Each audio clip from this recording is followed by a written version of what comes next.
My name is Ian and welcome to Planted. In this video I show you how I lift and store my Dahlia tubers so that they will be ready for next year.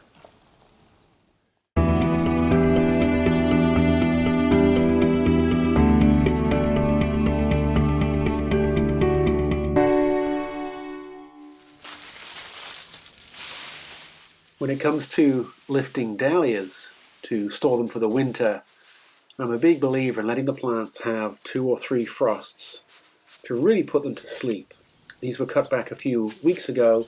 They've had their frosts, and as I cut these stems, there's water in that stem because the stem has collapsed and the cells have popped. So a few more frosts and that frost would get into the tuber, which I don't want. So these plants are ideally suited to be lifted right now.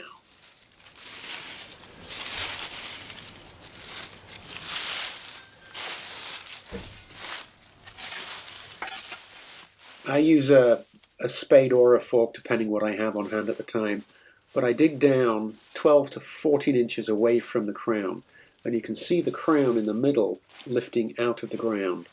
This way you can be sure that you're not cutting through the tubers. I always put my crate that I'm going to store my plants in very close to the crown that I want to save, and that way I can pick it up, turn it around, inspect it, dust off some of the excess growing medium, maybe give it a bit more of a prune, and then immediately put it in that crate inverted.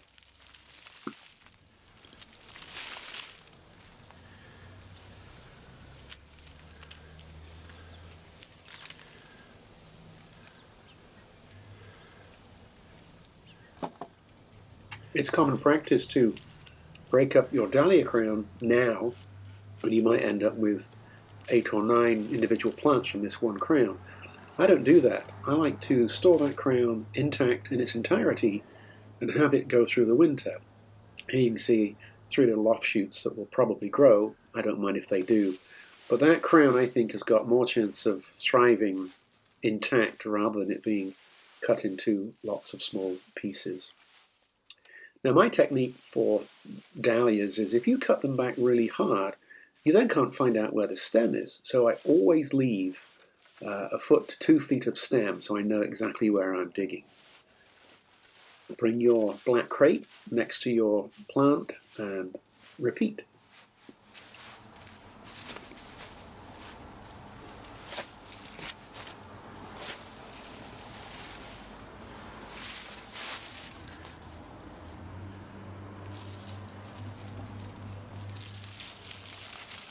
I inspect the crown to find last year's tuber that's spent, and here it is.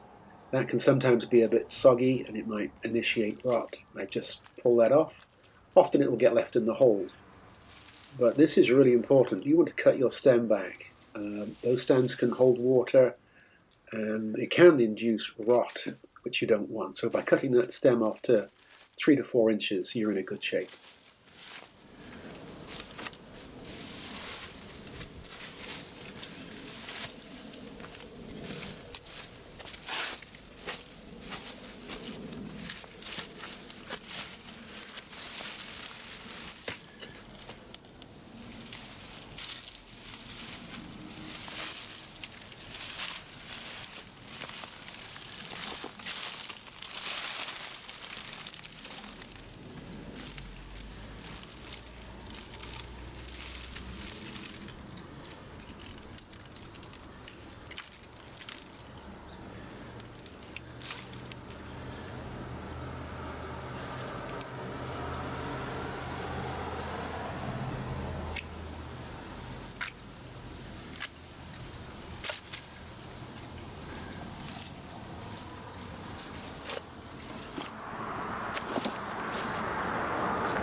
The tubers in the black crate are a large single white. They're all the same variety. This is a different variety, and you can see it's got a slightly different shaped root structure to it, a little more bulbous, not quite so long. If you want to have multiple different varieties, you must get in the habit of labeling everything. I'm lucky in that I've got all the whites, which I know, and then this one is different, so I know what that is. So I don't need labels. It's very clear to me what I've got. But don't get your labels mixed up, because that is not ideal.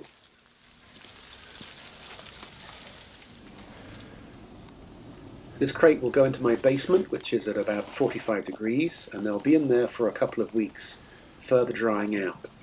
I will then add some growing medium around them that's bone dry. You can use sawdust.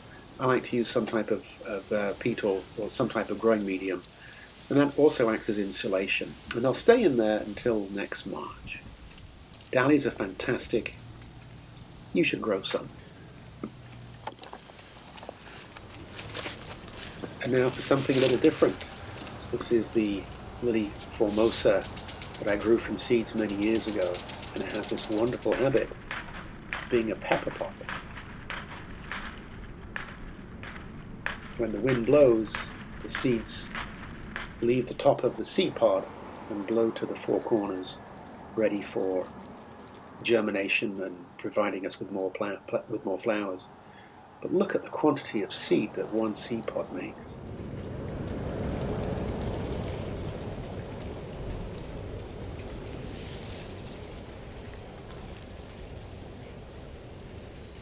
I find this amazing today, as I did when I started in horticulture. Anyway, that's a little something extra. Thank you so much. Tell your friends, tell your family. Get out in the garden and go and plant something.